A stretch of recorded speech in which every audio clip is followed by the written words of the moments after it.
Good afternoon, Cross Timbers. Today is Tuesday, October 20th, 2020, and I am Cody Vannoy. Continuing a Tarleton tradition, social worker code of conduct change, and updated debate rules, and more. All coming up next on Texan TV.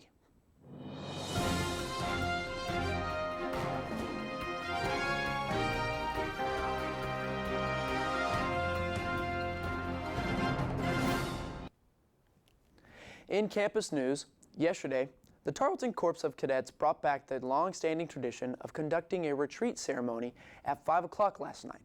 The purpose of this tradition is to signal the end of the day's duties and honor the United States flag.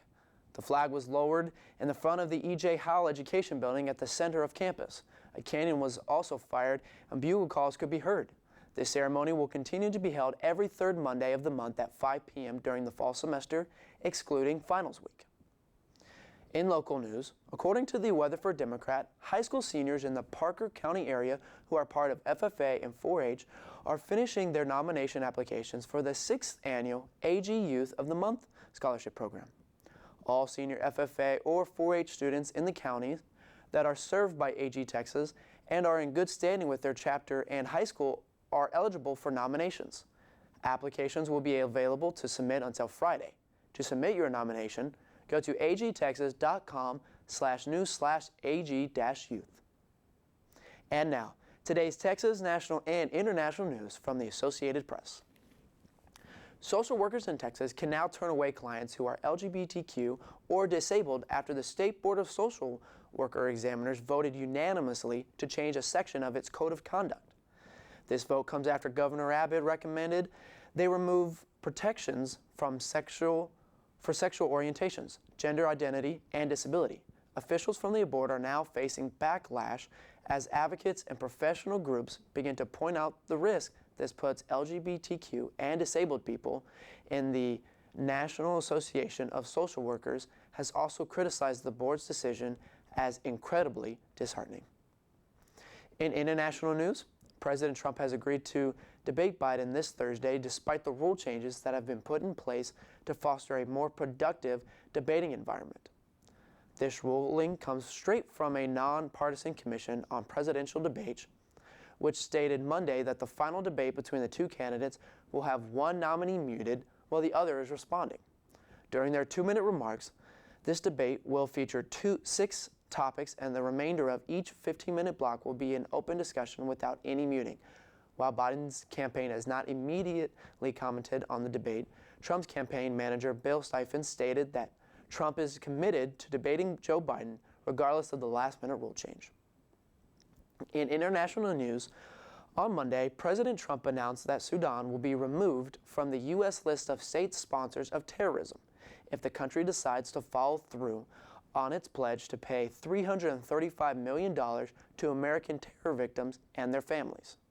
The motion opens the door for the country to get international loans and aid needed to help restore its troubled economy and restore the country's transition to democracy. Sudan has agreed to pay compensation for the victims of the 1998 bombings of the U.S. embassies in Kenya and Tanzania. These attacks were carried out by Osama bin Laden's al-Qaeda network while bin Laden was living in Sudan. And now, for more of today's national and international news, we turn to the AP News Minute. This is AP News Minute. President Donald Trump blasted his government's own scientific experts, saying they're too negative about the fight against the coronavirus. In Prescott, Arizona, Mr. Trump said Democrat Joe Biden, if elected, would listen to scientists like infectious disease expert Dr. Anthony Fauci. House Speaker Nancy Pelosi says last-minute coronavirus relief negotiations are making progress. She says a deal with the White House and Republicans in Congress must be reached Tuesday to take effect by Election Day. Argentina is now the 5th country to record 1 million coronavirus cases. 3 more Latin American countries, Colombia, Mexico, and Peru, all could reach 1 million cases within weeks. A wildfire in northern Colorado has destroyed at least 26 homes. The Calwood fire began on Saturday and burned nearly 14 square miles by Monday night. Rita Foley, The Associated Press, with AP News Minute.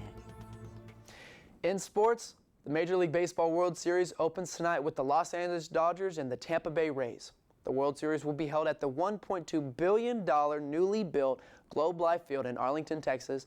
Due to COVID restrictions, it will be the smallest crowd for a series game since about 1909, where there was only 11,000 fans present in the stadium. The umpire, along with the rest of the crew, will have masks. Baseball's biggest spender, the Los Angeles Dodgers, are back in the series for the third time in 4 years as they seek their first title since 1988. And now for the weather, we turn to Nicholas Ratcliffe.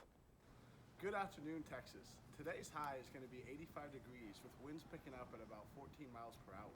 The low today will be around 68 degrees.